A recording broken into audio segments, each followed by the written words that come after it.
After completing my 10th class exams in 1979, my father suggested that I go and help my father's uncle and learns astrology.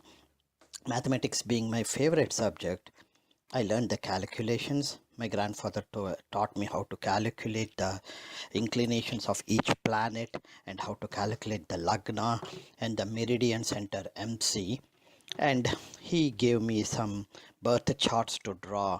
Thus, I learned how to draw the birth charts first and showed interest in predictions. So, my grandfather told me some predictions, some of the tips that he usually uses for predictions. And after learning those tips, I documented some of them. I verified with my father. While my father and my grandfather have laid the foundation for me to get interested in astrology for almost a decade or 2 decades, I didn't show any interest.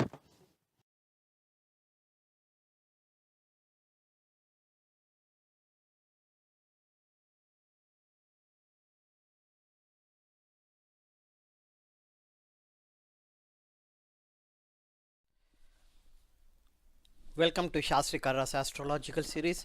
This is the presentation about the techniques that an astrologer can use to predict the possibility of an A2 to be a wealthy person or not.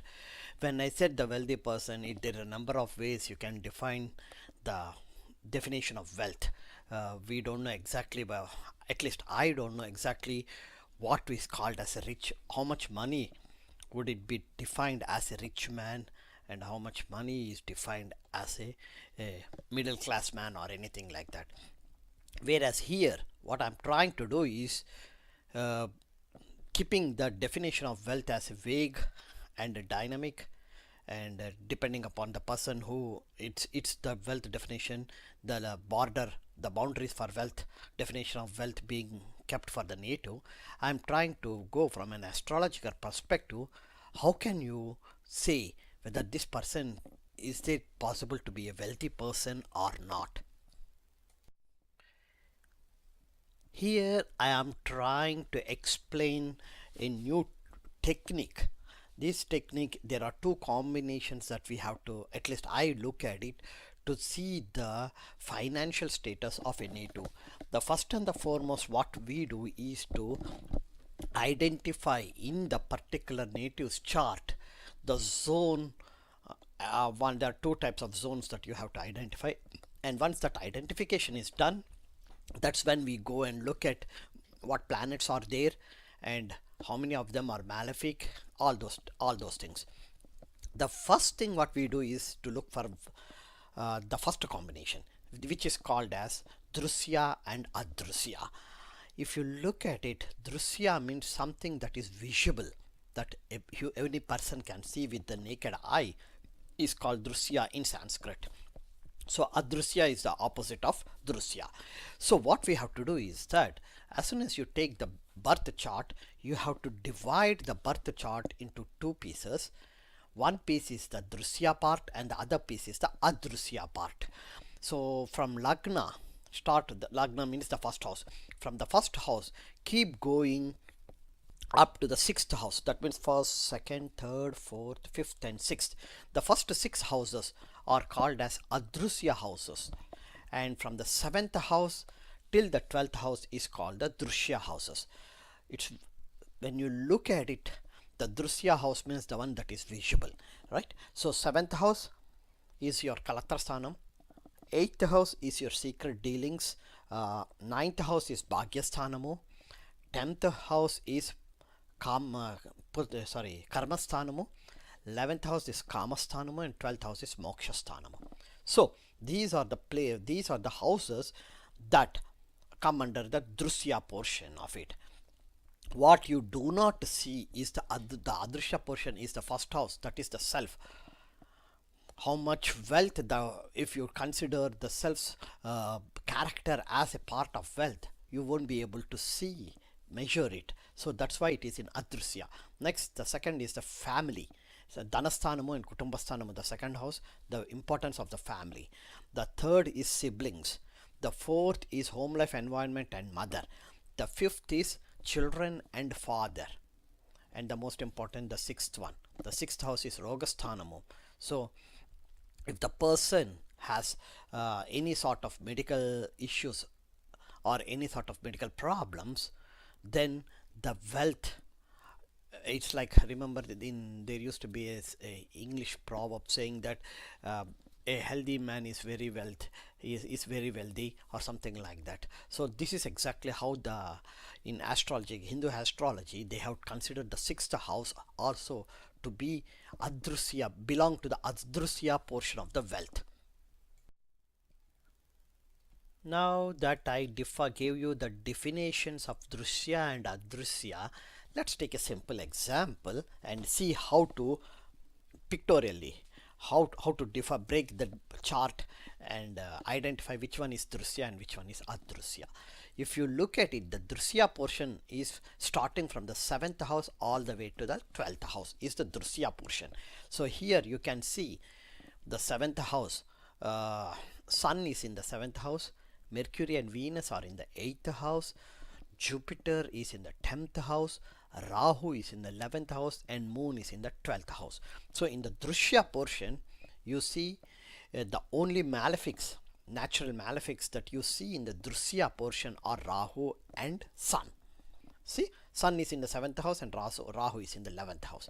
So this is the Drushya portion for this particular chart. In this particular chart, let's go to the Adrusya portion. The Adrusya portion is from the 1st house all the way till the 6th house, and the only malefic you have is in the 1st house, that is the Saturn, the natural malefic. You see it in the 1st house, and the violent Mars in the 6th house. So in Adrusya portion you see malefic and a violent planet, and in Drusya portion you see two malefics, Sun and Rahu. But how many benefics are there? There, Moon, Venus and Mercury, all the three are, and Jupiter, oh yeah, the most important, Jupiter, all the four are there in the Drusya portion of the section. I will explain to you in detail what's the use of knowing all these things. This is the chart of the US President Donald Trump. So because we all know that he is a rich person, a billionaire, and also the president of the country, let's try to see in his chart how can we divide the chart into Drusya and Adrusya, and what do we see once the division is done. First of all, you go to the Adrusya part of it. The Adrusya part means house number 1 all the way till house number 6. In house number 1 you have the violent Mars, that's very important. Second, in house number 2 you have Jupiter, and in house number 4 you have Moon, and that's all. So you are in Adrusya portion, what you have is just a violent Mars, except that you don't have any other planets there. But if you go to the Drusya portion, that's important here. If you go to the Drusya portion, Rahu and Sun, the both two malefics, are in the 10th house. Mercury is in the 11th house. Saturn and Venus, Saturn is the natural malefic, and Venus, they are in the 12th house. So you see how many malefics are here? 3 malefics are here in the Drusya portion: Rahu, Sun and Saturn. 3 malefics are in the Drusya portion, and only one malefic in the Adrusya portion. It's not even a malefic. You can consider Mars as not as a malefic but as a violent planet, that's all.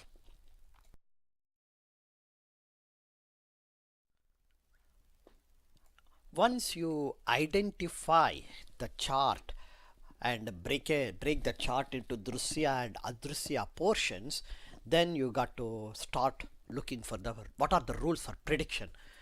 Okay, the first and the foremost rule, these are the rules that I use whenever I look at the Adrusya and Adrusya portion, to see overall how wealthy is this person.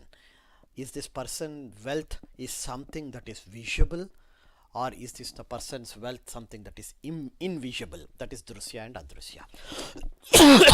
If there is a strong relationship between L9 the ninth house lord and the 10th house lord. If there is a strong relationship between ninth house lord and the 10th house lord, then the native will be rich and famous. This is general.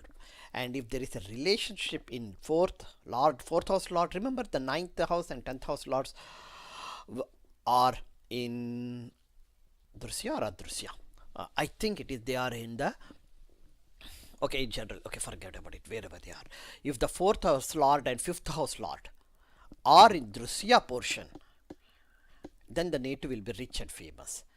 And the third rule is, if the second house lord is in second house only, means if the second house lord is residing in his own house, the Dhanasthanadipati residing in the Dhanasthanamo, and have no relation with L9 or L10. L9 is the Bhagyasthanadipati, L10 is the Karmasthanadipati.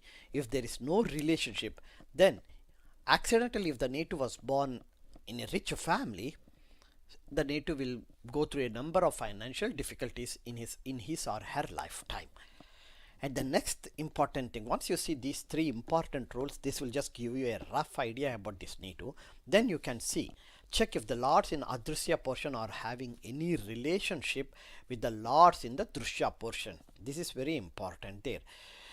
That tells you that if there is any relationship between the lords in the Drusya portion with the lords in the Adrusya portion, you can see that what is the nature of the wealth, what type of wealth is this native going to have.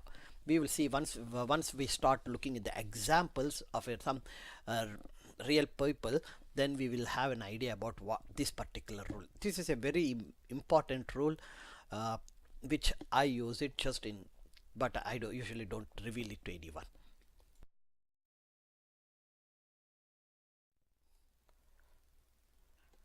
You have seen the rules for prediction once you know the Drusya and Adrusya portions.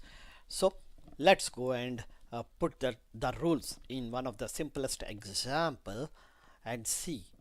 Just understand, are you the rules. To understand the rules, you just take the rules and then try to superimpose on any known person's chart. First of all, the rule number 1. If there is a relationship between L9 and L10, the native will be rich and famous. This is the chart of the real estate typhoon and the US billionaire and US President Donald Trump. Here the 9th house lord is Mars, the 10th house lord is Venus. And see, is there any relationship between Mars and Venus? Mars is in the first house owned by Sun, so Mars is not staying in the house owned by Sun. And the next one is Venus is in the house owned by Moon, and there's nothing doing. And now you got to see is when you say the relationship, it's co-joining or staying in their house or having an aspect on their house. 1, 2, 3, 4, 5, 6, 7, 8. For Mars, the fourth aspect is on its own house. The 7th and 8th aspect is on the house owned by Saturn. So no way Mars is related to Venus. And then for Venus, 1, 2, 3, 4, 5, 6, 7. The 7th aspect is directly on the house owned by Saturn. So no way Venus is also related to Mars. So the question is, the chances for the native is to be rich and famous is minimal based on this rule. We know that person keep saying that he is rich, and we know that he is famous. So, but this rule, based on this rule, the possibility is not there. So let's go to the next rule. The next rule is, if 4th and 5th house lords are in Drusya portion, native will be rich and famous. Okay, who is the 4th house lord? The 4th house lord is Mars. Mars is in Adrusya portion because Mars is in the first house, so Mars is in Adrusya portion. The 5th house lord is Jupiter, and Jupiter is in the second house. That means Jupiter is also in Adrusya portion. That means the chances for this native to be rich and famous is minimal. Even this rule also does not work. Let's go to the third one. If the second house lord is in second house and have no relation, that the native even born rich will have difficulties. Here the second house lord is Mercury. Okay, and Mercury is the lord of second house and 11th house, but Mercury is residing in its own house, the 11th house. So if the native is born rich, he will have some sort of difficulties, financial difficulties. This is because even though the rule says that if the second house lord is in second house, the reason and has no relations with the ninth and 10th house lords, but here the second house lord and the 11th house lord is Mercury, and Mercury is residing in its own house. It owns two houses, so it is residing in one of the house, and it's nowhere related to the ninth house lord Mars or the 10th house lord Venus. You see that in the chart, it's nowhere related. So this particular rule is considered to be acceptable. That's the reason why if the native is born rich, the native will have so many have will not have is born rich, the native will not have any financial difficulties. Okay, the next one is check the lords of Drusya and Adrusya. First and the foremost, what you see is who are the lords of the Adrusya portion. In Adrusya portion, the lord Sun, first house lord is Sun, second house lord is Mercury, third house lord is Venus, fourth house lord is Mars, fifth house lord is Jupiter, and sixth house lord is Saturn. And what the rule says is that check if the lords of Drusya portion are having any relationship with the lords of Adrusya portion. You will see two of them. Mercury is the lord of second and 11th house, so Mercury is having the lordship both in Drusya and Adrusya. Next, Saturn. Saturn is the lord of 7th and 8th, no, 6th and 7th houses. So Saturn is the lord of in having the relationship with the Drusya lord and Adrusya lord. The third important is Mars. Mars is the Jupiter and Mars. So you have 4 planets. Venus also, the five planets. 5 planets are there that have the lordship both in Drusya portion and in Adrusya portion. That tells you that the particular native's wealth is not precisely is 100% Adrusya, or at the same time it is not 100% Drusya. Like I said earlier, there are 2 combinations for wealth predictions. The technique I broke it, whole technique into 2 combinations. The first one is Drusya and Adrusya. I have given you the example, the rules for prediction. What is the definition of Drusya and Adrusya? How do you predict? What are the rules for prediction? And I gave you one simple example, Donald Trump. Now the second part of this technique is Dhana and Daridra. In Sanskrit, Dhana means wealth, Daridra means misery. So just like you divided the Drusya and Adrusya, the chart into Drusya and Adrusya portion, here you have to divide the same chart into Dhana and Daridra portions. So what is the definition of Dhana and Daridra portions? Starting from the 9th house, you go 9, 10, 11, 12, 1, 2. Second house. That means starting from the 9th house all the way to the second house is called the Dhana portion or the wealth portion of the chart. Remember, like I said, 9th house is Bhagyasthanamu, 10th house is Karmasthanamu, 11th house is Labhasthanamu, 12th house is Mokshasthanamu, first house is Dhanusthanamu, second house is Dhanasthanamu. These are all houses that related to wealth. When you look at the combination, these are houses that 9, 10, 11, 12. I think, yeah, 9, 10 and 11, 12. Those 4 houses comes under the Drusya portion because you can physically see. You can physically see the Bhagyasthanamu, the Karmasthanamu, the Labhasthanamu, and the 12th house is unexpected expenditures or the Mokshasthanamu. Then those are the Dhanasthana houses, Dhana portion of the circle. Starting from the 3rd house till the 8th house is called the Daridra portion of the circle. That means the 3rd house, the 4th house, the 5th house, the 6th, 7th and 8th houses. The reason is the 3rd house. If the person is wealthy and there is a possibility for the 3rd house dealing with siblings, that siblings can make the native become a misery and make the native lose all his or her money. The same goes for the 4th house. 4th house is mother and family. The whole family can do that. 5th house is father and children. 6th house is Rogasthanmu. 7th house is wife, Kalatrasthanam. 8th house is due to secret dealings or secret affairs. So these are the houses that are clearly visible to say that if the native, if there are malefics in any of these houses, and then the chances are very high for the native to become to lose the wealth and have many financial difficulties. That means that is the reason why this particular portion is in the Daridra portion. They call it as Daridra portion of the circle. Let me take a simple chart and show you how do you divide the chart into Dhana and Daridra portions. This is the chart of John McCain, the US Senator. So if you look at it, take from the second house, take from the ninth house all the way to the second house. Okay, the ninth house is the ninth house is Virgo. Yes, the ninth house is Virgo. Libra. I'm sorry. The ninth house is Libra. The second house is Pisces. So 9, 10, 11, 12, 1, 2. So these are all the Dhanasthanamu for this particular native. So in Dhanasthanamu, for Dhana portion of the chart, look how many malefics are there and how many benefics are there. First of all, you have the Jupiter and you have Moon. Those are the only two best planets, benefic planets you have in the Dhana portion. The malefics you have is Rahu and Saturn. Okay, so you have two malefics and two benefics. That's all here.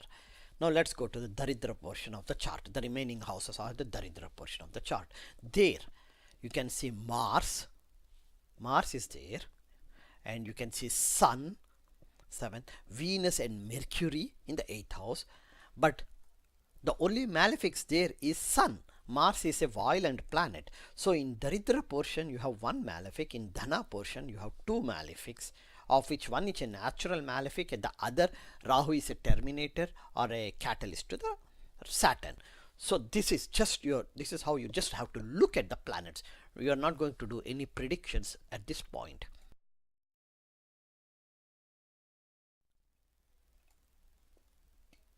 Let's go and go through the rules for prediction. See, we have divided the chart into Dhana portion and Daridra portion. Now let's go and try to use the rules for prediction. First rule is, if the Lord of ninth through the Lord of 2 are in Dhana portion and have mutual relationship, then the native will be wealthy. The Lord of ninth, from ninth house to the second house is the Dhana portion of the circle. If all the lords 9, 10, 11, 12, 1, 2, the 6 lords, if all the 6 lords are inside the Dhana circle portion of the chart, and when you have 6 planets and the 6 houses accident, there is a high possibility for these natives, like in one house 2 planets will be there. That's a relationship, means co-joining is a part of a relationship. If that happens, then the native will be very wealthy. If these lords are in the Daridra portion, all the 6 lords 9, 10, 11, 12, 1, 2, all the 6 lords are completely in the Daridra portion, then the native will be medium wealthy. And now the most important thing is, if the Daridra portion is from house 3 till house 8. If the lords of from house 3 to house 8 are completely in the Daridra portion, then the native will be poor, very poor. If the lords are in the Daridra portion and have a relationship, some relationship with the lords in the Dhana portion, then the native will be medium poor, not completely deadly poor, but just a part being poor, and will have difficulties in earnings. Then the conclusion comes is, the next rule is, if the lords of the 3rd through 8th are in the Dhana portion, that means on the other side, and have no relationship with the lords from 9 to 2, then the native will be extremely poverty. If these Daridra portion lords are in the Dhana portion and have some sort of a relationship with the lords of the Dhana portion, then the native will have unstable earnings. Yep, the rules are very complicated here, and you got to take one rule at a time and go to an example and see. Then it would be much easier for you to understand these rules.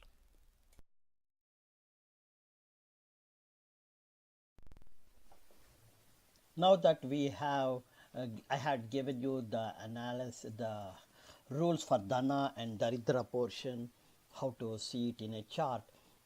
Let me take one simple example and show you how to uh, use the rules and while prediction. The first rule says that if Lord 9 through Lord 2nd are in Dhana portion and have some sort of a mutual relationship, then the native will be wealthy. This is the chart of the US President Donald Trump, and if you see all the except the 12th house Lord Moon, all other lords, Lord 9th, 10th, 11th, 1st and 2nd. So all the houses lords are somehow or the other related to the other lords. Like for example, Lord of the 9th house, Lord Mars, is in the 1st house, who is the Sun is the Lord for that one. That means Mars is related to Sun. For 9th house Lord is related to 1st house Lord, and Venus is in the 10th house Lord relating in the 12th house, but Venus is in the 12th house Lord is Moon, it's not related, it's not there. So basically, since most of the planets are, the rule is validated for most of the time, we can say that the native is wealthy or will be wealthy. The next rule that you have to look at is if lords of the 9th to 2nd are in the Daridra portion and have mutual relationship, native will be medium wealthy. If you look at it in the Daridra portion, the 12th house Lord Moon is residing in the 4th house, which is and if you look at it, 4th house Lord is Mars, who is in the 1st house. That means who is in the Dhana portion. So that means the 12th house Lord has some sort of a relationship with the 9th house Lord Mars. So not only that, even when you look at it from Moon, the 4th house, Moon's direct aspect is on the 10th house. So that means it is looking at the house that belongs to Daridra Dhana portion, where the 1st house Lord is residing. That means there is a mutual relationship between the 12th house Lord and the 1st house Lord. That means the mutual relationship is there between the Dhana Lord in the Dhana portion with the Lord in the Daridra portion. Naturally, because that particular part is happening, we can say that native will have a will be medium wealthy. That means it indicates that there are situations where the native will lose his wealth, thus reducing being the wealthiest man. Those are the situations that occur in his lifetime.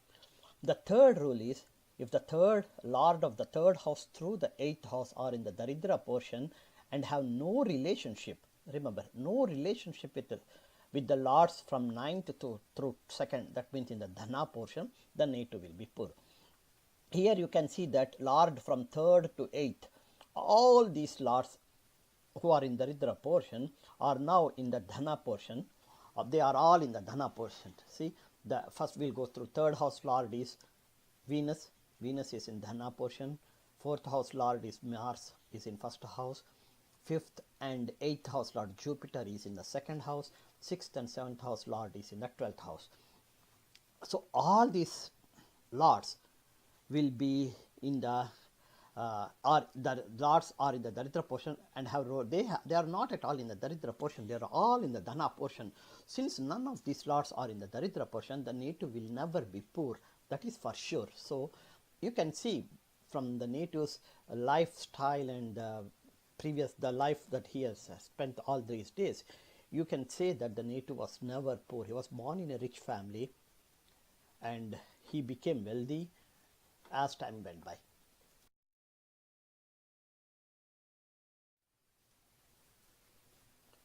Let me continue the analysis for this Dhana and Daridra portion. The previous 3 rules we mentioned earlier. Now let me continue with the other 3 rules. This rule states that if the Lord from the 3rd house through the 8th house are in the Daridra portion and have no relation and have relationships, remember, and have relationship, then the native will be medium poor and have difficulties in earnings. Yes, these lords are in, none of these Lord 3 through Lord 8, none of the lords are in Daridra portion, so the native will never be poor. Remember, even earlier also for one of the rule I said that the native will never be poor. The same way here, the native will never be poor. The next one is if the 3rd through 8th house lords are in Daridra portion, They are not at all in the Daridra portion, they are all in the Dhana portion. And but the native have and since they are in the Dhana portion, but due to other reason, native was never in extreme poverty. He will never be in extreme poverty, at least as of June 2018, because all these lords from 3rd house through the 8th house are in the Dhana portion, and they all have relationship, some sort of a relationship with the lords in 9th through 2nd. So the native, they have some sort of relationship. So the native will never be extremely poor, will never have been in extreme poverty. So the next one, the last one is, if the 3rd through 8th house lords are in Dhana portion, yes, for this native all these lords from 3rd through 8th are in Dhana portion. And if they have a relationship, yes, they do have relationships, so then the native will have unstable earnings. That's what we saw in his lifetime. He had grown up all the way and suddenly had so many losses in his business. He had to file bankruptcy, and again quite a number of times he filed bankruptcy, quite a number of times he sold his businesses and lost money. So the native's earnings became unstable, as which you can notice is when you see in his life chart. This is how, when you, in the previous one I said the Drusya and Adrusya portion, I showed you how to predict based on these rules, and in this now I am showing you how to check the wealthy part of a native using Daridra and Dhana portion. These are just the two examples. These are just a simple examples I took it to show to you. Now I will try to take a few other examples of common people and see and explain you how to check that both Dhana and Daridra portion of the chart and the Drusya and Adrusya portion of the chart.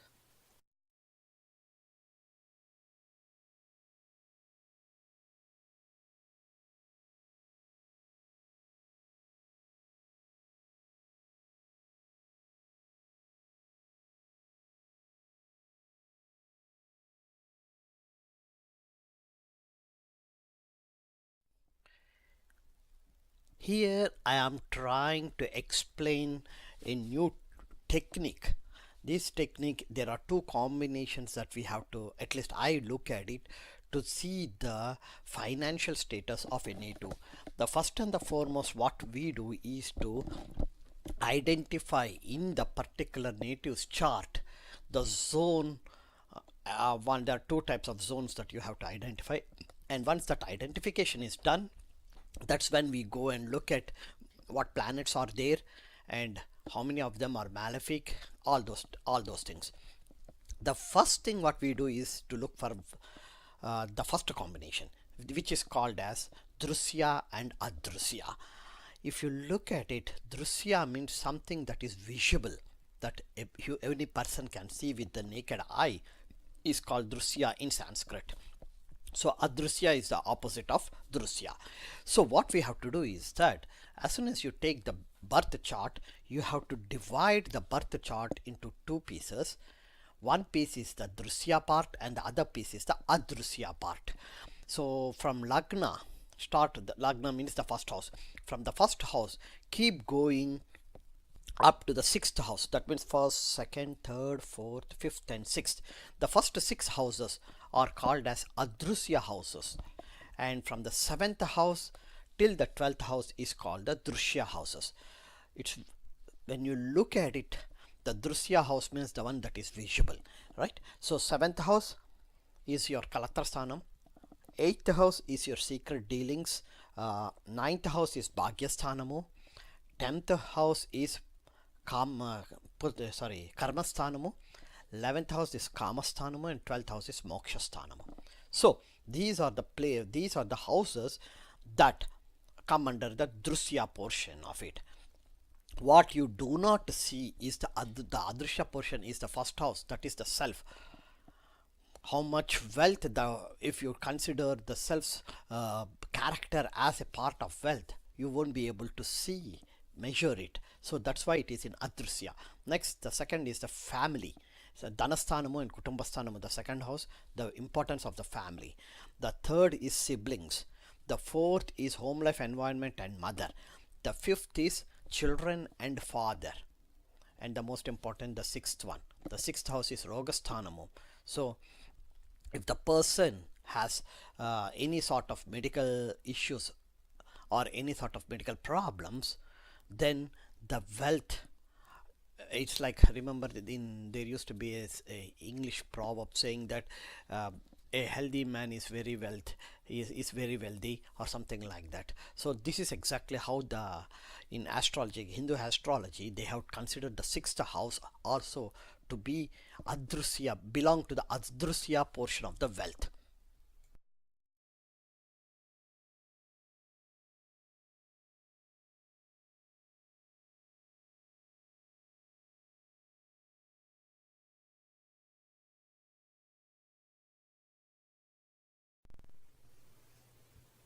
I had uh, completed the definitions of the two combinations in that rule, where I mentioned about the drusya part of the chart in the chart, how you can divide the drusya and adrusya wealth, and also the dhana and daridra wealth.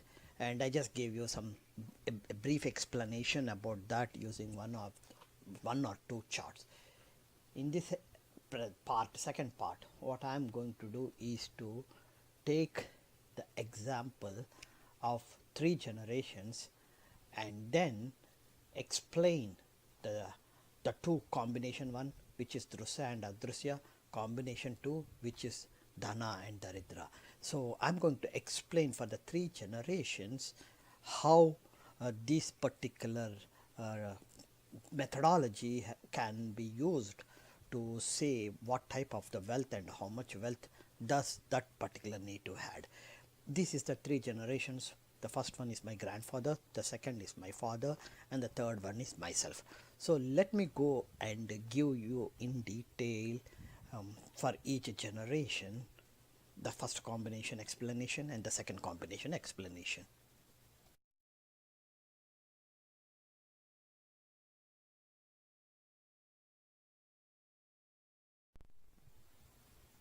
This is my grandfather's chart.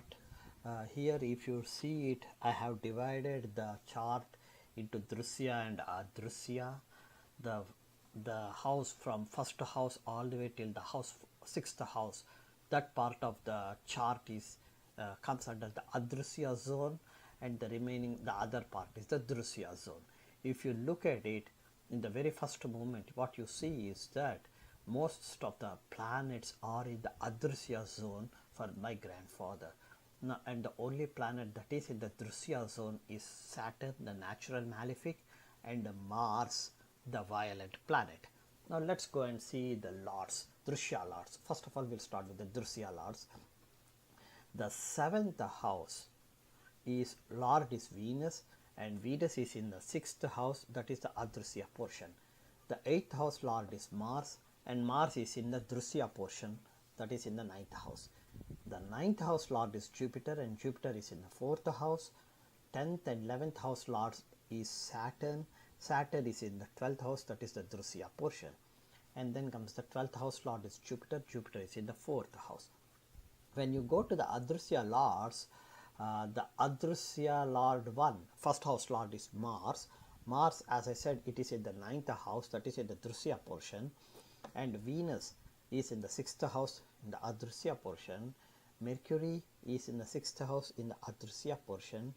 Moon, the fourth house lord, is in the first house in the drusya portion. Sun, fifth house lord, is in the sixth house, which is the adrusya portion. Mercury, again the sixth house lord, is in the sixth house, is in adrusya portion. So if you look at the adrusya portion zone of the chart, even though there are all the planets are residing in the adrusya portion of the charts, the only two planets, Mars and Venus, are the two planets that own the house, one house in drusya and the other house in adrusya. So these two planets got neutralized. So then comes the question is, what are the other planets that are in the drusya lords in the adrusya portion, which is Jupiter. So Jupiter, the drusya lord, is in adrusya. So Jupiter is here the lord of the 9th and 12th house. ninth is Dharmasthanamu and Bhagyasthanamu. Bhagyasthanamu Adhipati is Jupiter, the Dharmasthanamu Adhipati is Jupiter, and the 12th house is Adhipati, Lord is again Jupiter. Since Jupiter is in the Adrusya portion, the NATO has the ability to Jupiter, since Jupiter deals with education and higher education and everything, so the NATO will attain the ability that would be suffice for the to make money, and that too in a dharma, in the form of a dharma. No, nothing is adharma part of it. So when you go to the Adrusya part of it, of the zone, Adrusya zone, Mercury, Moon and Sun. See, all the three important. Mercury, is the 6th and the 3rd house Lord. Mercury is in the 6th house, and Sun, the 5th house Lord, is in the 6th house. Moon, the 4th house home life environment Lord, is in the Lagna, 1st house. So these are the three things that the Nitu has as a Adrusya wealth. The first thing is Moon, which is mother in this point. So the Nitu has the mother's attachment with the Nitu's attachment with the mother, and the way the mother helped the Nitu is one form of wealth. The affection that the Nitu has got it from his mother is one form of wealth. And Sun is in the 6th house. So since Sun is in Adrusya, Sun comes here as the father, and as I told earlier, my grandfather's father was a wealthy person. So my grandfather has inherited the property and wealth from his father. This is how you can see it. This is the Adrusya property, Adrusya. But unfortunately, because it is Adrusya, you don't know, we don't know how much it was and because it is the Adrusya part of it. And the last one is Mercury. Mercury is also being in the Adrusya part, both the 3rd and 6th house Lord. It has Mercury is just deals with speech and communications. So there's nothing major that you can see here for this particular Nitu, my grandfather, that can say that this Nitu has something strong when it comes to wealth, whether it is a Drusya or a Adrusya. So this is a moderate average type chart where the Drusya and Adrusyas are being balanced.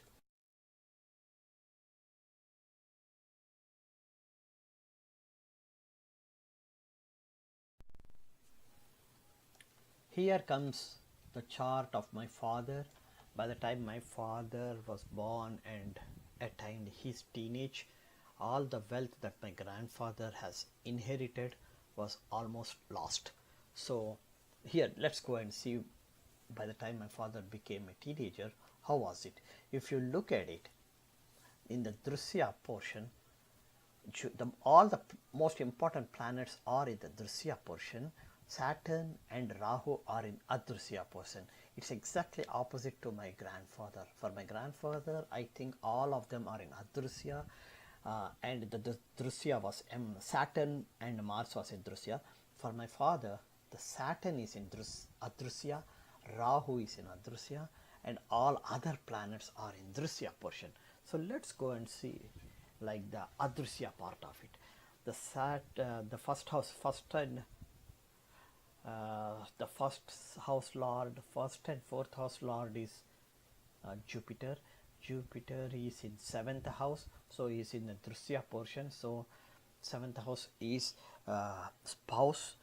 So Jupiter being the educated and dharmadipati for my father, that's the advantage, is to have a spouse who is educated. Unfortunately, my mother is not educated. But this chart says that my father is going to have a spouse who is well educated, but that's not the reality.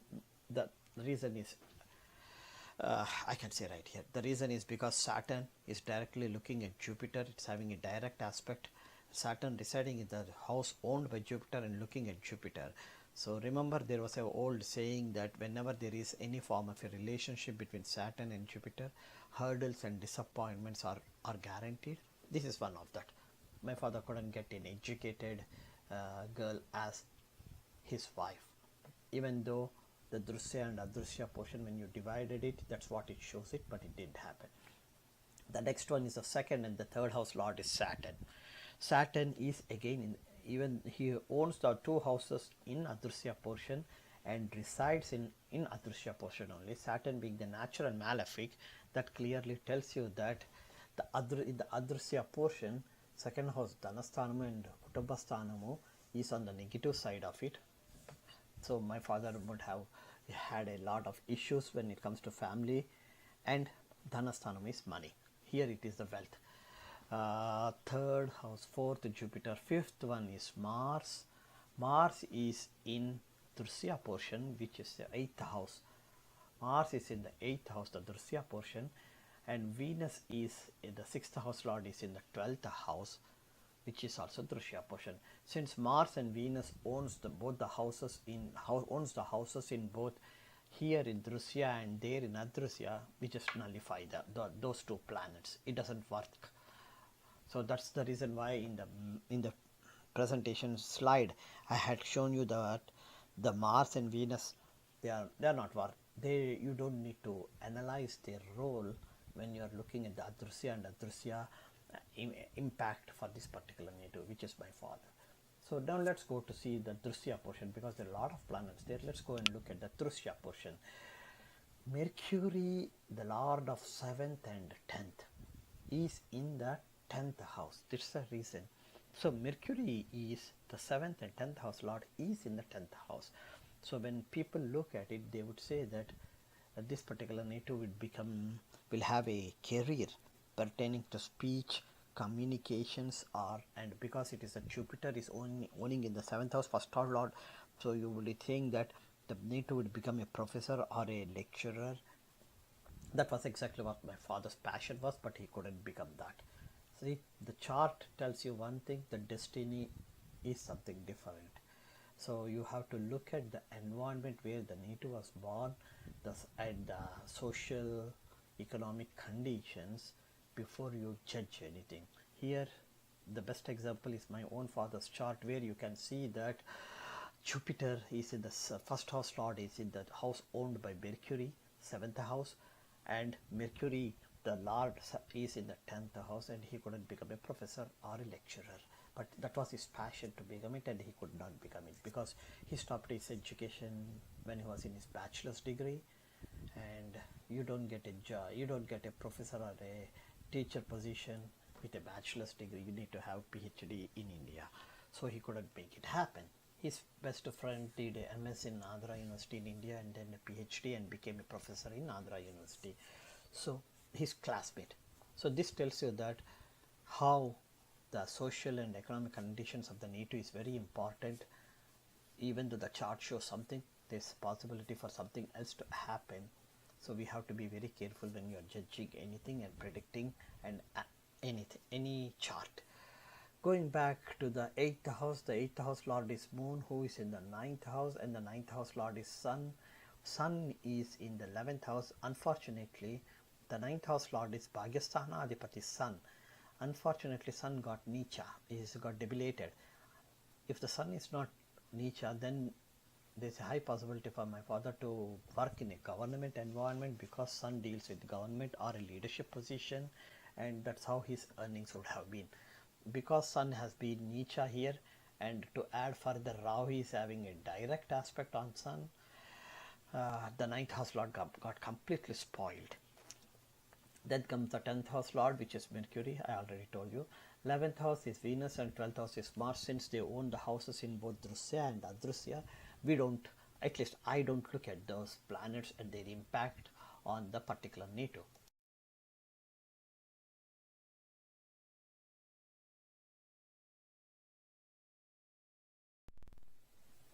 This is my own chart. I am the third generation in this analysis, and you can see here like my father and my grandfather, almost all the planets are either in Drusya and the Adrusya portion of the zone of the chart. In my chart, you see Saturn is in Adrusya portion, That's the only planet in Adrusya. All the remaining planets are all in the Drusya portion. So it can clearly says that whatever happens, whatever the way the wealth is being acquired or uh, that I had earned will always be 90% will always be visible because it is in Drusya portion. Now let's go and see the most important thing. Let's see the Adrusya portion. The Lagna Lord is Mercury, so and Mercury is both in Drusya and Adrusya, owns houses in both Drusya and Adrusya, so let's skip that one. The second one is Venus. Venus who owns the houses in both Drusya and Adrusya, skip it. The third is Mars. Mars owns the houses in both Drusya and Adrusya, so skip it. The fourth is Jupiter. Jupiter owns the houses in both Drusya and Adrusya, so skip it. Now comes the Saturn. So Saturn is the only planet in the Adrusya zone where it owns both the houses and is residing there only in the Adrusya portion. So Saturn is the only planet that will help in creating the wealth or getting it destroyed depending upon the situation of the Saturn's natal position and other planetary combinations.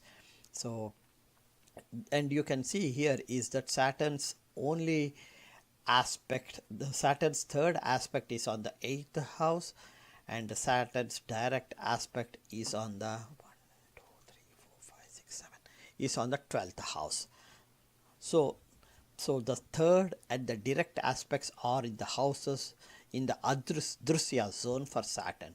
So Saturn has the ability to do something that's pertaining to the 8th house, which is the secret earnings, and the 12th house, which is unexpected expenditures. So let's go to Drusya portion of it. Like I said, in the Drusya portion, the only thing that you can see here is moon and sun. Those are the only two planets that own houses in the Drusya portion and are residing in the Drusya portion only. So the whole, when you come to the possibility of wealth, the Drusya part, the materialistic wealth that I will be acquiring or earning is only due to sun and moon. Now where are they? Sun and moon are both in the 9th house, is the Bhagyasthanamo. That's the reason why in my case, even though I worked for a lot of private sectors, most of the time outside the all the time 100%, 90% outside the country, in a foreign land, on a foreign land, the sun being the one that has a direct relationship to the government. That's the reason I think I have finally ended up settling my career as a government employee here in United States.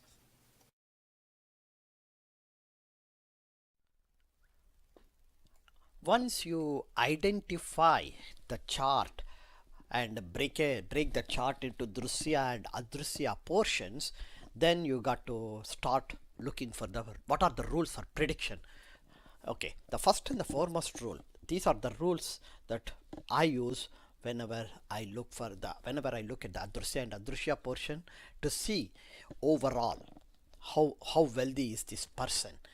Is this person wealth is something that is visible, or is this the person's wealth something that is invisible? That is Drusya and Adrusya.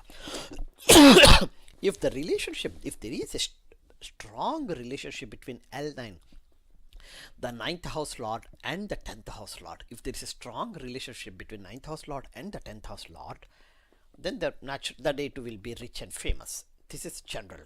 And if there is a relationship in 4th house lord, remember the 9th house and 10th house lords are in Drusya or Adrusya. I think they are in the, okay, in general, okay, forget about it, wherever they are. If the 4th house lord and 5th house lord are in Drusya portion, then the native will be rich and famous.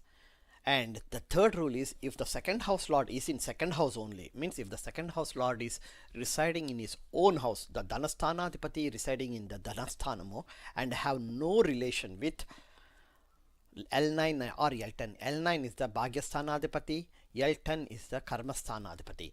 If there is no relationship, then accidentally if the native was born in a rich family, the native will go through a number of financial difficulties in his or her lifetime.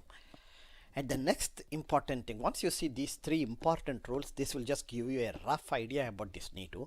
Then you can see, check if the lords in Adrishya portion are having any relationship with the lords in the Drushya portion. This is very important there. That tells you that if there is any relationship between the lords in the Drushya portion with the lords in the Adrishya portion, you can see that what is the nature of the wealth, what type of wealth is this native going to have. We will see once we start looking at the examples of some real people, then we will have an idea about what this particular rule. This is a very important rule which I use it just in, but I usually don't reveal it to anyone.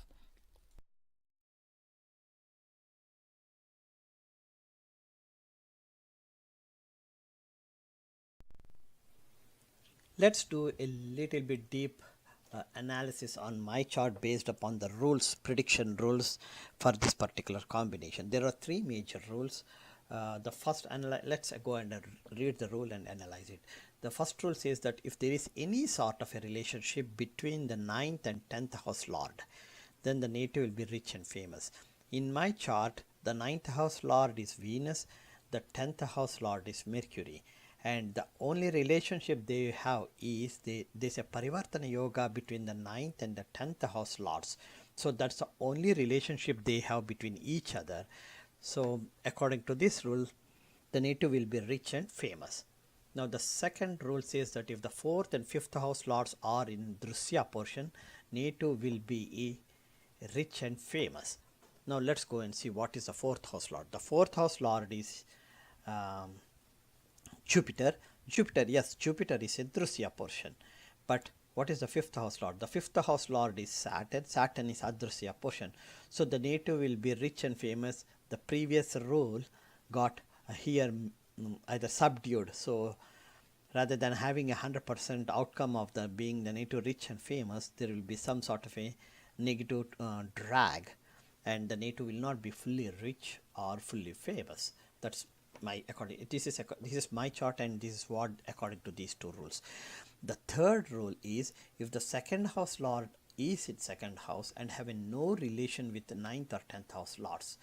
My 2nd house lord is Venus, and Venus is not in 2nd house, but Venus has owns also the 9th house, and Venus is, it has a relationship. Since Venus owns the 9th house, that means the 2nd house lord is not in the 2nd house, but 2nd house lord is also the 9th house lord. So the native even born rich will have difficulties. So that's the reason why I was not born rich, because the 2nd house lord is not in 2nd house, even though the 2nd house and the 9th house lord is Venus.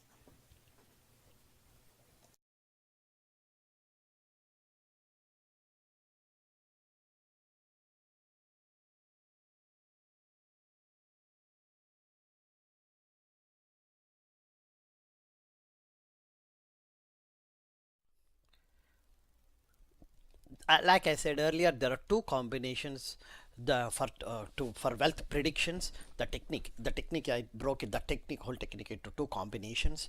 The first one is Drushya and Adrishya. I have given you the example, the rules for prediction. What is the definition of Drushya and Adrishya? How do you predict? What are the rules for prediction? And I gave you one simple example, Donald Trump. Now the second part of this technique is Dhana and Daridra. In Sanskrit, Dhana means wealth, Daridra means misery. So just like you divided the Drushya and Adrishya, the chart into Drushya and Adrishya portion, here you have to divide the same chart into Dhana and Daridra portions. So what is the definition of Dhana and Daridra portions? Starting from the 9th house, you go 9, 10, 11, 12, 1, 2. 2nd house. That means starting from the 9th house all the way to the 2nd house is called the Dhana portion or the wealth portion of the chart. Remember, like I said, ninth house is Bhagyasthanamu, 10th house is Karmasthanamu, 11th house is Labasthanamu, 12th house is Mokshasthanamu, first house is Dhanusthanamu, second house is Dhanasthanamu. These are all houses that related to wealth. In when you look at the combination, these are houses that 9, 10, 9, 10, 11, 12. I think, yeah, 9, 10 and 11, 12. Those four houses comes under the Drusya portion because you can physically see. You can physically see the Bhagyasthanamu, the Karmasthanamu, the Labasthanamu, and the 12th house is unexpected expenditures or the Mokshasthanamu. Then these are the those are the Dhanasthana houses, Dhana portion of the circle. Starting from the 3rd house till the 8th house is called the Daridra portion of the circle. That means the 3rd house, the 4th house, the 5th house, the 6th, 7th, and 8th houses. The reason is the 3rd house. If the person is wealthy and there is a possibility for the 3rd house dealing with siblings, that siblings can make the native become a miser or and make the native lose all his or her money. The same goes for the 4th house. 4th house is mother and family. The whole family can do that. 5th house is father and children. 6th house is Rogasthanmu. 7th house is wife, Kalatrasthanam. 8th house is due to secret dealings or secret affairs. So these are the houses that are clearly visible to say that if there are malefics in any of these houses, and then the chances are very high for the native to become to lose the wealth and have many financial difficulties. That means that is the reason why this particular portion is in the Daridra portion. They call it as Daridra portion of the circle.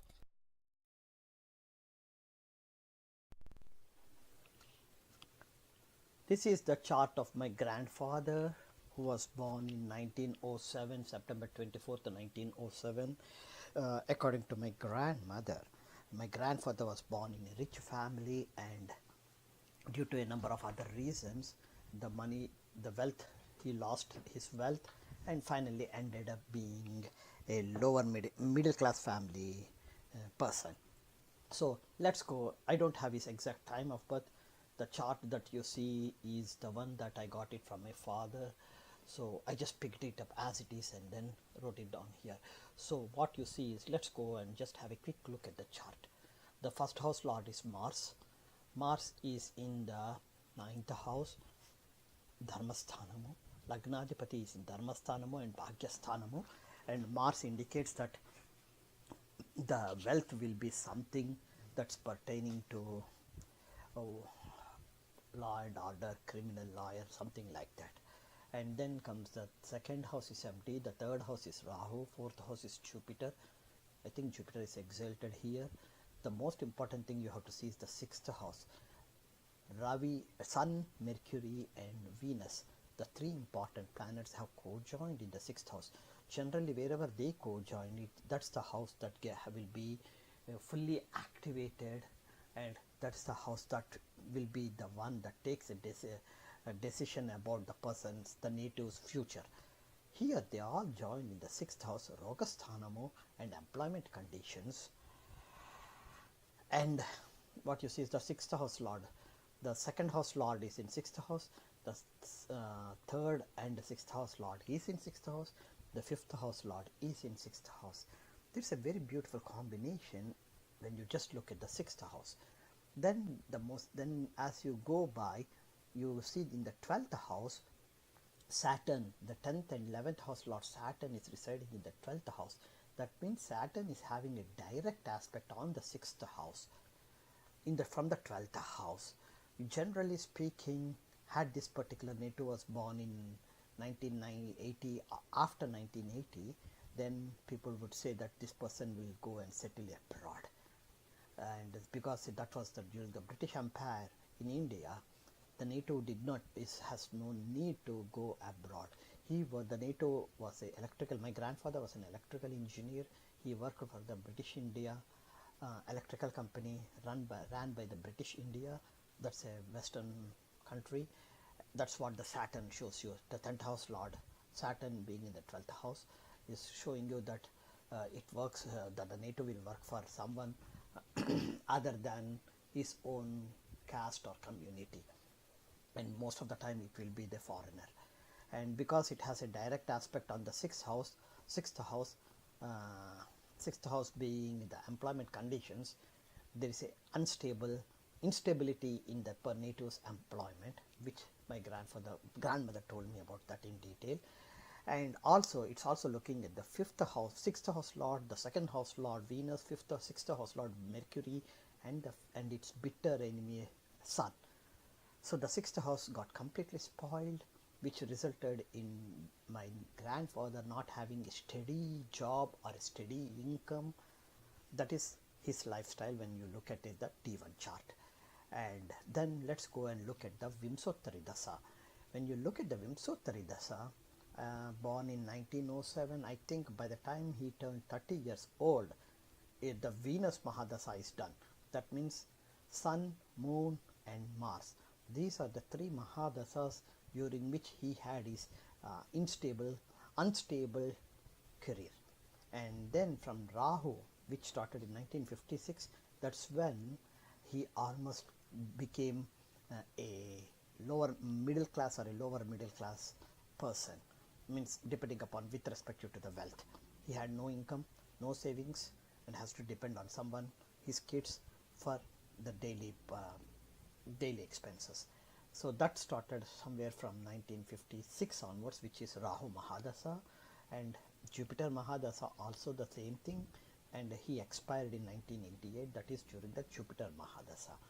So this is what you can see, what I want to tell about my grandfather from about his life story.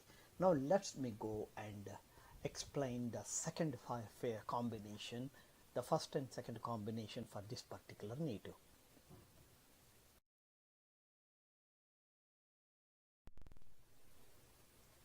Let's start looking at the Dhana portion and the Daridra portion of this chart. If you look at it from starting from L9, 9th house, if you go 9th, 10th, 11th, 12th, 1st and 2nd, all these houses comes under the Dhana portion, Dhana Bhagyamu or Dhana portion of the chart. L9 is Jupiter residing in H4, which is the Daridra portion. L10 and L11 are Saturn, who is residing in the H12, which is the Dhana portion. That's the only advantage that this particular native had when it comes to the Dhana and Daridra portion of it. L12 is Jupiter. Jupiter is in 4th house, which is the Daridra portion. L1 is Mars. Mars is in H9, 9th house, so the Dhana portion. And L2 is Venus, who is in 6th house, which is the Daridra portion. So if you look at the Dhana portion, the Saturn and Mars are only two planets that are inside, that own the houses inside the Dhana portion. Of course, Mars owns a house outside the Dhana in the Daridra portion too. So Saturn is the only planet that owns both the houses inside the Dhana portion and also residing in the Dhana portion. So Saturn being the 10th house lord, it just tells you that this particular native will be having an amazing career and makes money based on his career, because Saturn is in Dhana portion. Now Mars, the first house lord, is both in Dhana and Daridra portion, so naturally that would whatever the wealth that is made, Mars is the first house lord, will be, the wealth comes in and then goes out. So it comes in and it goes out, it doesn't stay at any spot. And then Jupiter and Venus are both in the Daridra portion, and so actually Venus is, Jupiter and Venus are both are in the Daridra portion, so it doesn't matter anymore. Venus owns a house in Dhana portion and also a house in the Daridra portion, just like Mars, so it's worthless. Remember, Venus is the second house lord. Dhanasthanadipati has one house over here and the other house over there, and then one house in Dhana portion, other house in Daridra portion, and residing in Daridra portion. So the Dhanasthanadipati residing in the Daridra portion is the biggest disadvantage for this particular native. Now let's go and look at the Daridra portion. It's the third house lord is Mercury, third, fourth, fifth, third and sixth house lord Mercury is already in the in sixth house, which is the Daridra portion. So this is the biggest reason why the Netu uh, couldn't don't have much wealth. Is the sixth house lord is in sixth house, and the third house lord and sixth house lord is both houses are in Daridra portion. The house lord is also is in its own house, and the two in the Daridra portion. And the next one is fourth house. The fourth house lord is moon, but fortunately moon is in Dhana portion, so it became moderate. Fifth house lord is sun. See, even the sun, which is in the lord the Ritra portion, is in sixth house. That means, see, Mercury and sun, these are the two planets are in the Ritra portion. They own the houses in the Ritra portion, and they are residing in the Daridra portion. That's the biggest disadvantage reason why this particular Netu don't own don't have much wealth in his lifetime.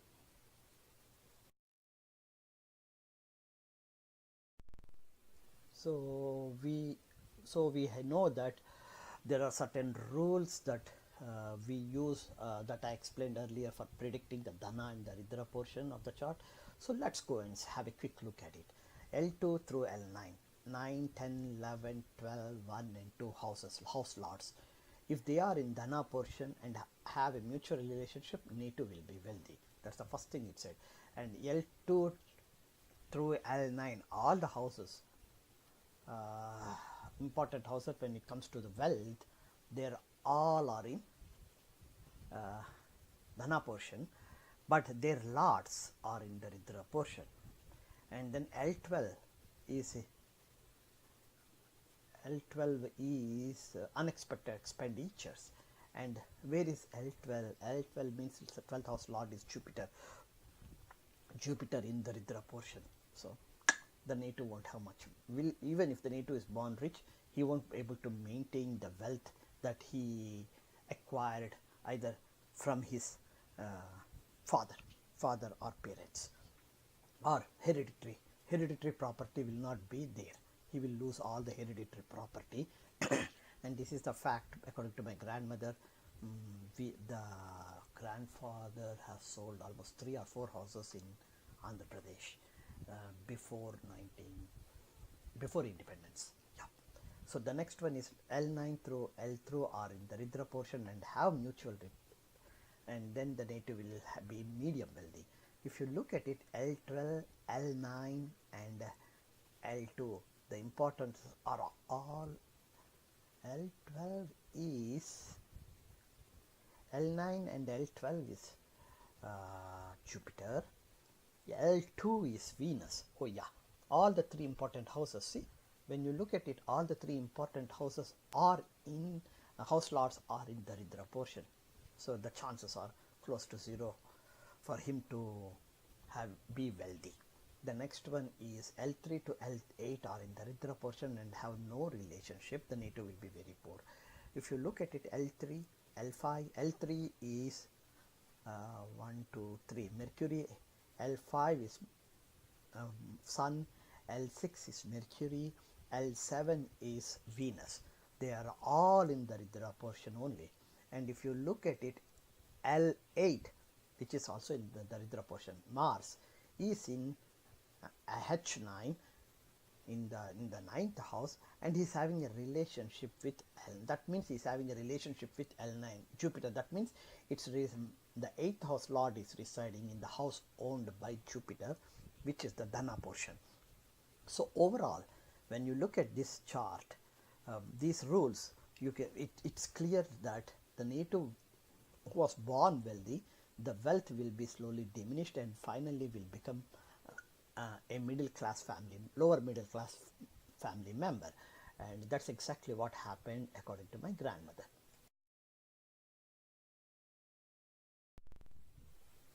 Let's continue to look at the other 3 rules pertaining to Dhana and Daridra.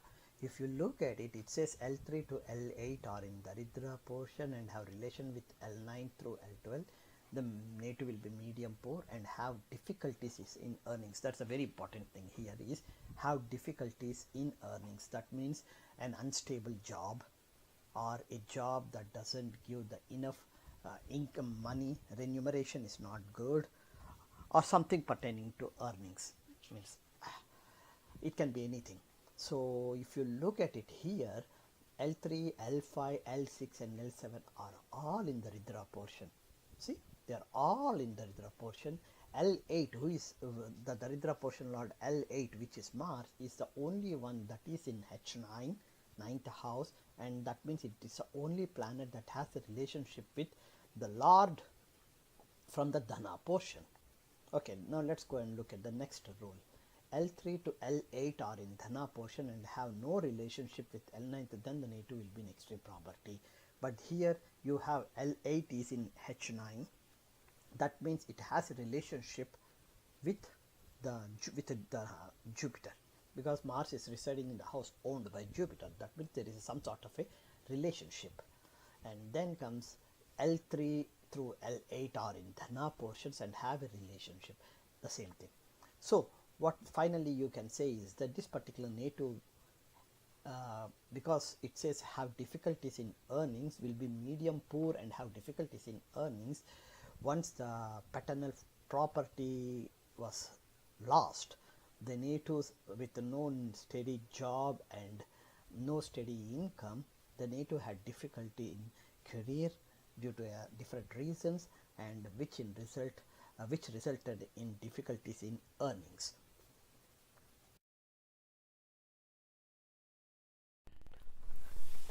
Let me now start analyzing the second generation.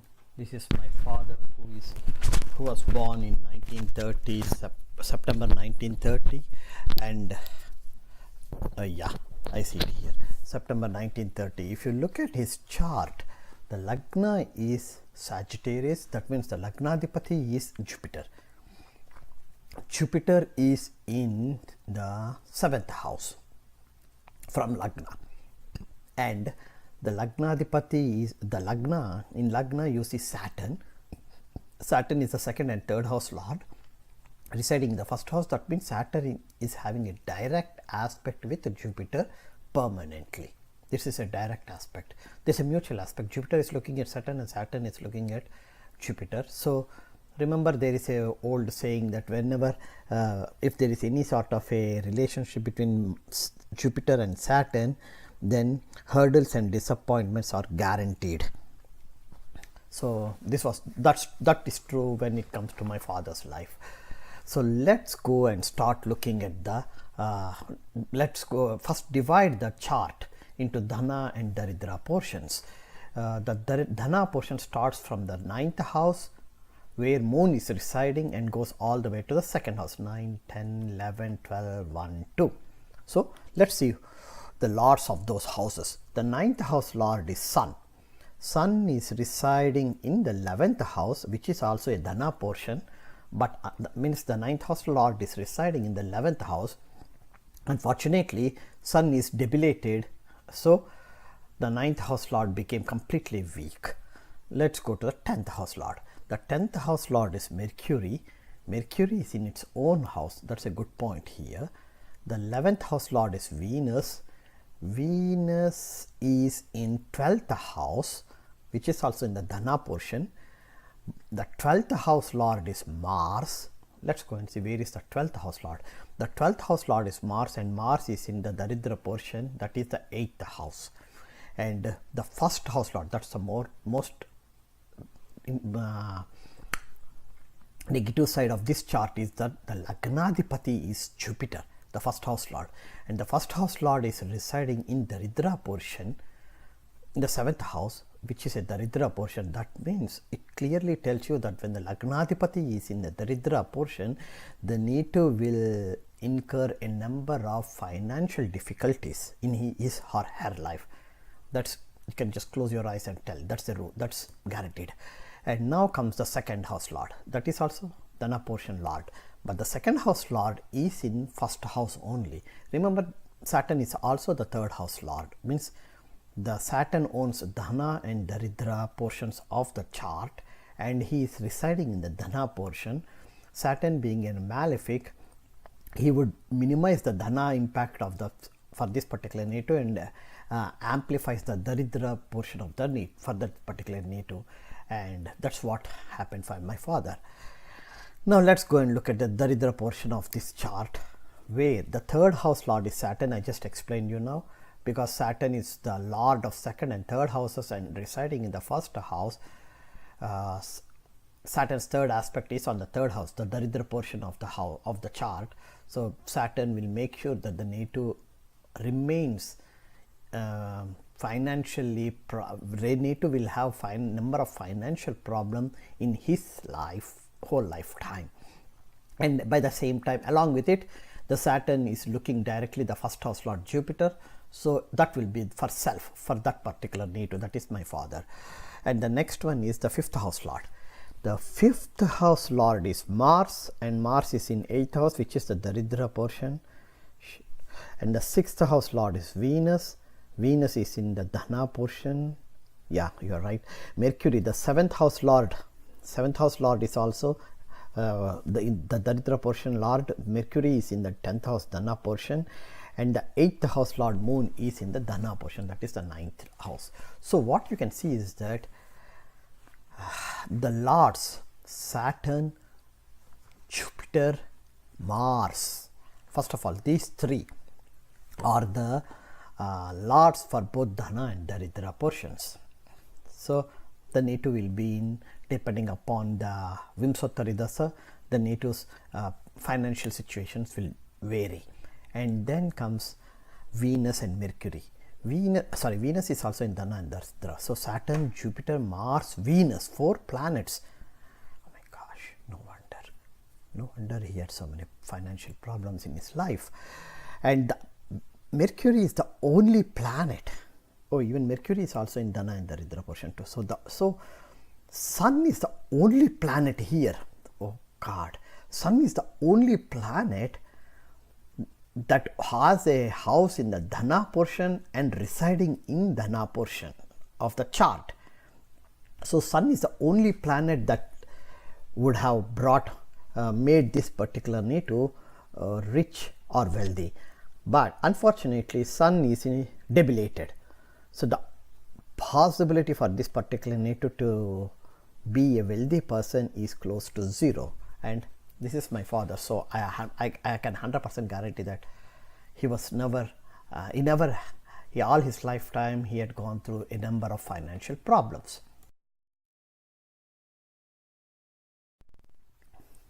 Now let's go and look at the chart's Vimsottari Dasa, and what you can see here is that at the time of birth, it was Mercury's balance period is running, and that during the Ketu period, he was in his teenage, so nothing great happened, so that's fine. Then comes the Venus. It's during the Venus period, which is in the dhana portion, that both the dhana and daridra lord residing in the dhana portion. It was fine until 1966.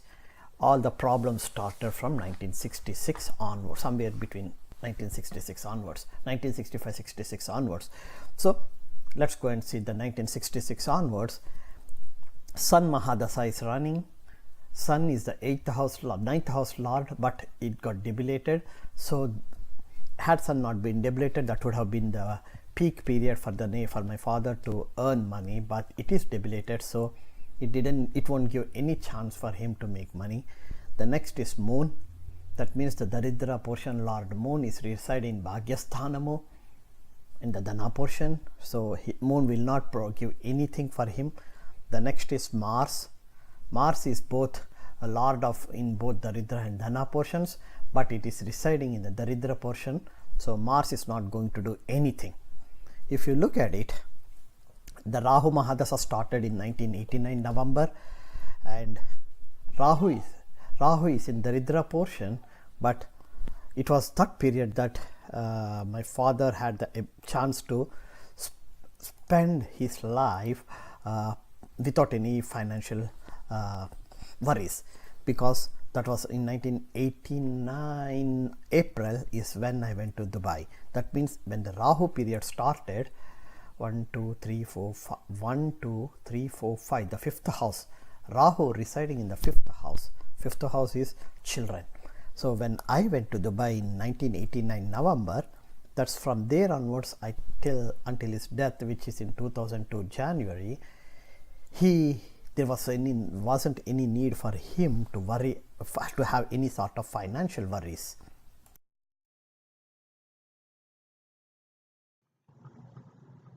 Let's start now analyzing the rules for the Dhana and Daridra portion. The first rule states that if the ninth house lords, from ninth house through the second house lords, if the lords are in the Dhana portion to have a mutual relationship, they will be wealthy. Here in this chart, in my father's chart, the L1 Lord Jupiter and L12 Lord Mars, L1 and L12 Lords, those two are in Daridra portion. Apart from that, the other lords are in Dhana portion. Since the first house lord is in the Daridra portion, so that indicates that if the native is born wealthy, the possibility is that the native might end up losing all the wealth that he or she had at the time of his or her birth. Now let's go and look at the second thing. The second lord, since here Lord L1 and L2, L12 are in the Daridra portion, and if you look at it, Mars is related to Venus. If you look, Venus is in the house owned by Mars, so there's a relationship there. And then the same way, Jupiter is related to Saturn. Two ways it is related. First of all, Saturn is residing the house owned by Jupiter, and the Saturn's direct aspect is on the house where Jupiter is residing. So there is a relationship between those two. Because of that, the native will be medium wealthy. Remember, the first one says the native will be wealthy, and from there the native will turn into medium wealthy. This is very important to see how my father's chart indicates that when he was born, he was born in a rich family, but by the time he attained his adulthood, all the financial, whatever the wealth that his father used to have, my grandfather used to have, is all gone. So see this, that you can see from here in this chart. The third rule is L3 to L8 are in the Daridra portion and have no relationship with L9 through L12. If you look at it, L11 through L12 are in the Daridra portion. And if you look at it, what is L3? L3 is from L3 to L8. Jupiter is L4. Yes, Mars is L5. These two are in the Daridra portion only. And as usual, they have a relationship with the lords in the Dhana portion. So naturally, the native will be poor.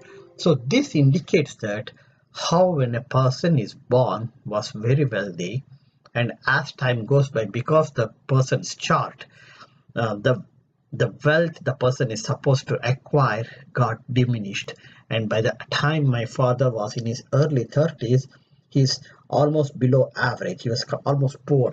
All the wealth that my grandfather inherited was lost.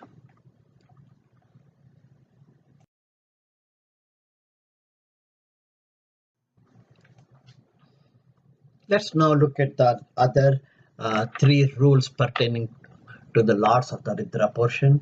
If you look at it, the first rule states that if the third house through the eighth house lords are in the Daridra portion and have some sort of a relationship with the houses ninth through second, then a native will be medium poor and have difficulty in earnings. Yes, you can see here the fourth and fifth house lords are in the Daridra portion. You can clearly see there, and Mars is related to Venus, who is the lord for both in Daridra and Dhana portions, and Saturn is related to Jupiter. Jupiter is related to Saturn, which is the lord of both Dhana and Daridra portions. Hence, you can clearly say that the native will be medium poor and will have difficulty in earnings. This rule is valid for my father. Now let's go to the next one. Lord of the L3 are in Dhana portion and have no relationship. Since the Mars and Venus, since Mars is Venus to related and Saturn is related to Jupiter, the native will not be in extreme poverty, which is true for my father. The native was not in extreme poverty. The third one is the third and eighth house lords are in Dhana portion. Yes, because Jupiter and Mars have houses. One house is in Dhana portion and one house in Daridra portion, and they have a relationship with the house lords from 9 to 12.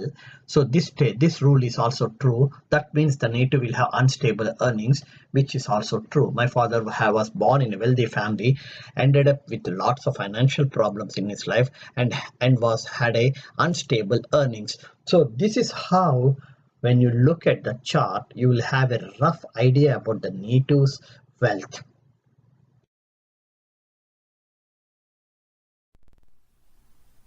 This is the third generation in this series, in this analysis series. This is my own chart, born on 10th June 1964.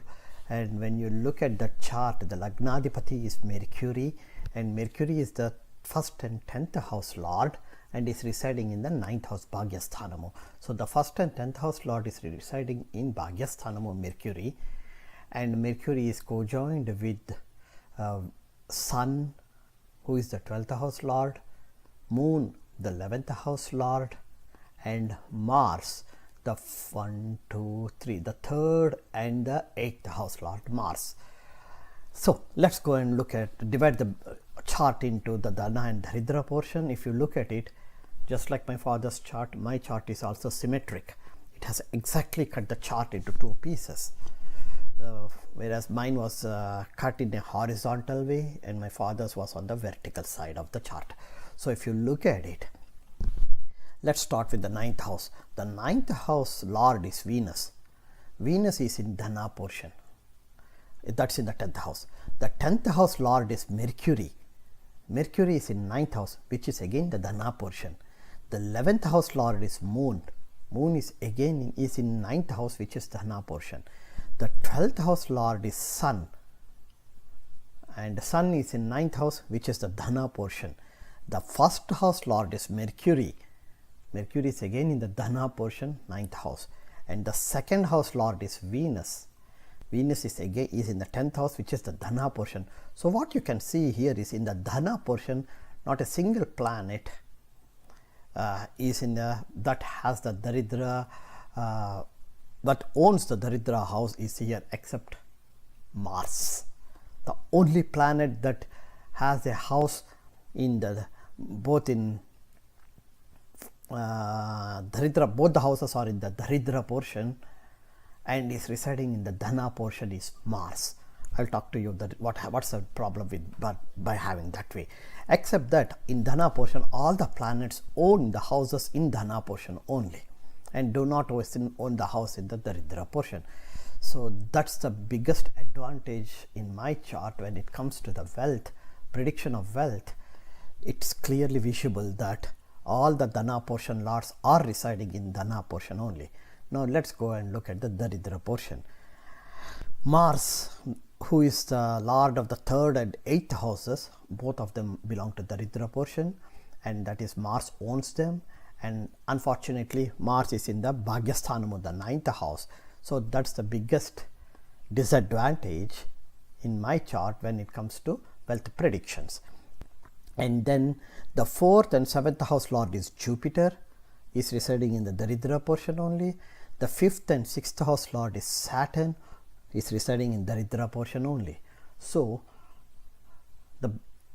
okay, I have to correct that one. So both Saturn is in the 6th house and Jupiter is in the 8th house. So the lords for the Daridra portion houses are in Daridra portion only, and the only problem was that Mars is the only planet that's residing in the Daridra, that owns the two houses in Daridra portion but resides in Dhana portion. So I will explain like when I show you the Vimsottari Dasa, how this particular Mars has impacted in my life when it comes to the money. Okay.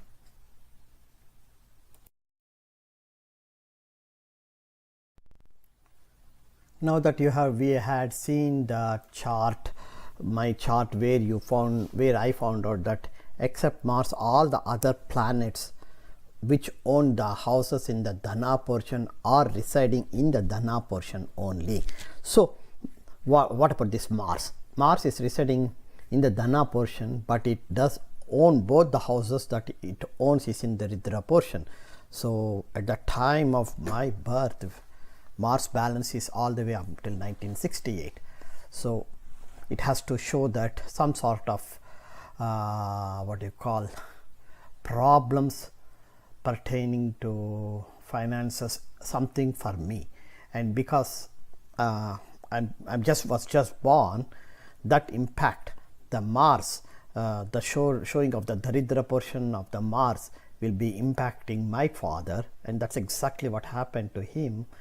If you look at it, it's starting in his chart, starting 1966, his Daridra portion planetary dasas were started in 1966. That's when, after I was born in 64, so 2 years after I was born, something, that's when it started. So you can clearly see here is that when a kid is born, if the kid's balance period is in the Daridra portion and owns the houses in the Daridra portion and stays in the Daridra portion, then the father will have a problem pertaining to finances.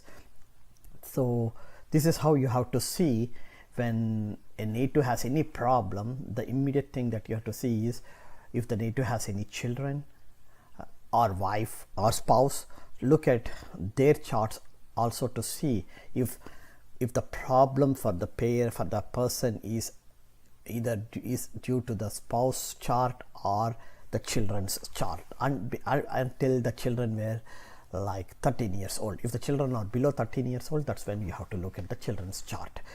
Then when you see it, Rahu 1968 to 86 is fine. Then came the Jupiter 1986 to 2002. That's Jupiter by default for any person gives a good period, Mahadasa, and that's the time when I visited 2 countries, the third country I settled in US. So then comes the Saturn. If you look at it, Saturn is in the Lord of the both the houses that it owns is in the Ridra portion, and Saturn Mahadasa is running right now. It's all the way until 2021. But the reason why I'm not having, though I'm having financial problems, the financial problems are not that serious, is because of either because of my spouse chart or my children's chart, which I'll try to explain if it is there, if there is time. The next thing is Mercury Mahadasa. This is very important. I would like to see is Mercury is the lord of the 1st and 10th house. Both the houses are in Dhana portion, and Mercury is again residing in the Dhana portion. So if you look at it, in my life, the very first dasa of the planet's dasa, Mahadasa, where both the houses are in the Dhana portion and the planet is residing in the Dhana portion, is Mercury. That's the only planet I have it. So from 2021 to 2038, that's the period when there's a high possibility for me to earn reasonable amount of money and might even make me a wealthy person. I don't know what's the definition of wealth, but it's sure to make me have money, finances which are above a normal average person. Let me wait and see when 2021, this is 2018 June, that means 19, 20, 21, 3 more years to go. So after 3 more years, in 2021 November, when Mercury Mahadasa begins, I think by 2021 June I will start seeing the symptoms. The Mercury is whatever the Mercury wants to do, I'll start seeing the symptoms from 2021 June after I complete my birthday in June 2021. So let me wait 3 more years and see what exactly is going to happen in my life.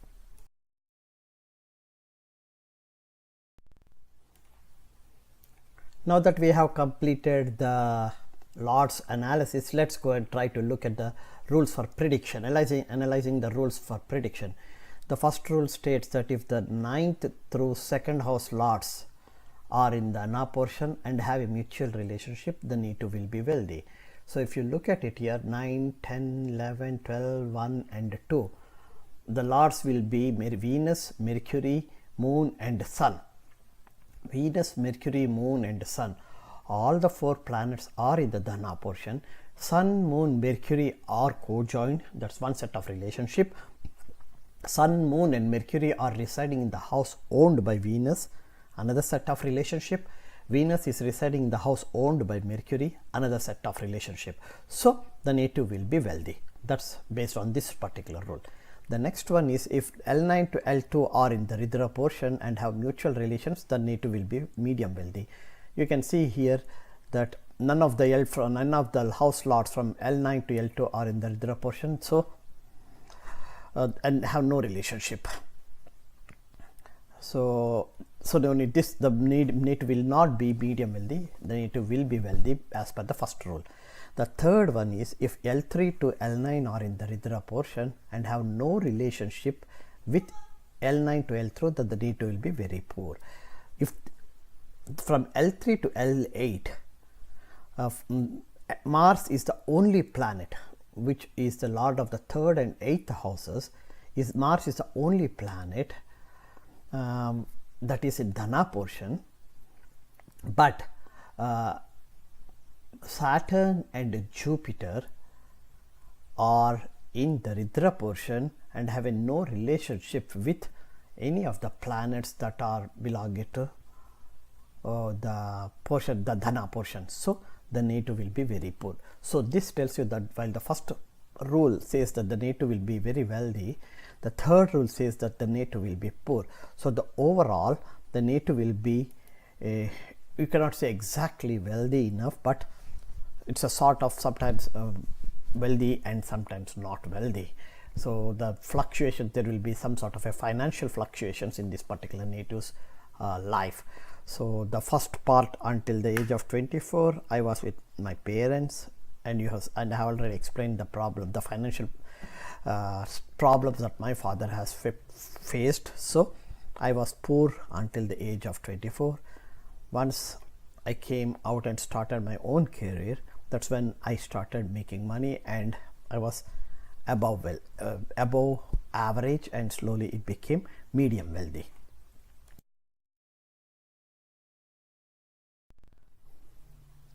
Let's go and look at the remaining rules.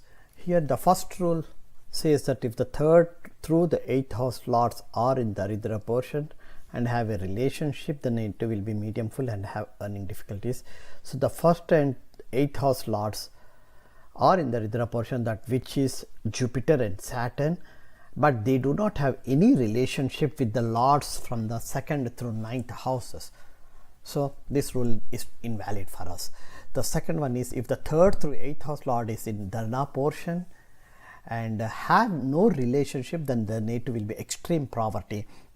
The 3rd and 8th house lord Mars is in the 9th house and have a relationship with their lords. So this rule is also invalid. The third one is, the last one is, the third L3 to L8 are in Dhana portion and have a relationship, then the native will have unstable earnings.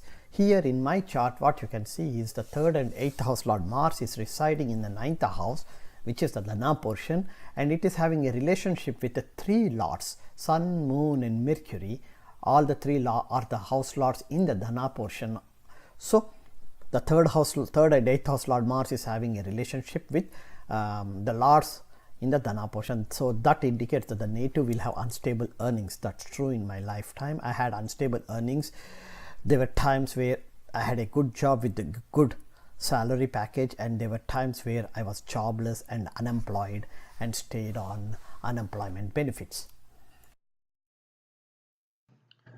This concludes the part 1 of the wealth predictions techniques.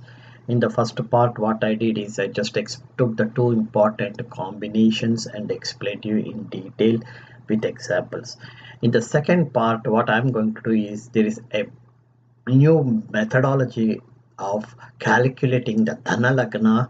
There are different ways that you can calculate the Dhana Lagna, and this is another technique where you can calculate the Dhana Lagna, and based on the Dhana Lagna, as per this calculation, you can predict whether the native will be below average, above average when it comes to the wealth in the society. So I will try to take the three examples of the same three examples and will explain you by calculating the Dhana Lagna and how it has an impact on the particular native.